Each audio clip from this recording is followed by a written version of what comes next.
இன்னைக்கு ஈவினிங் ஸ்நாக்ஸுக்கு sweet potato தான் ஸ்டீம் பண்ணி எடுத்துக்கிட்டோம்.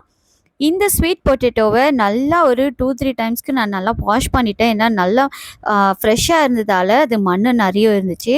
அண்ட் வேக வைக்கும்போது லைட்டாக சால்ட்டை ஸ்ப்ரிங்கிள் பண்ணிக்கிட்டேன்னா டேஸ்ட்டு சூப்பராக இருக்கும்.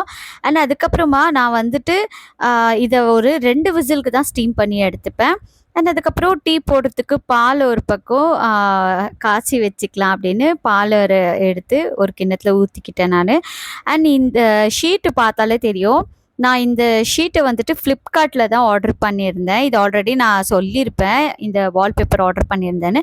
எங்களோட அந்த கவுண்டர் டாப் வந்துட்டு ஒரு கிளாத் வச்சு வைப் பண்ணாலே ரொம்ப பிளாக்காக வந்துட்டே இருந்துச்சு. அது பாலிஷ் போடாதாலையும் என்னன்னு தெரியல. சரி, இது கொஞ்சம் போல் ஒட்டி பார்த்துருக்கேன்.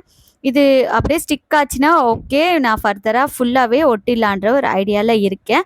அண்ட் இல்லை, இது ஃபுல்லாக வந்துடுற மாதிரி இருந்துச்சுன்னா, இதை விட பெஸ்ட் குவாலிட்டியான வால் ஸ்டிக்கர் உங்களுக்கு தெரிஞ்சிச்சுன்னா மறக்காமல் கமெண்ட் பண்ணுங்கள். அதை நான் ஆர்டர் ப்ளேஸ் பண்ணிக்கிறேன்.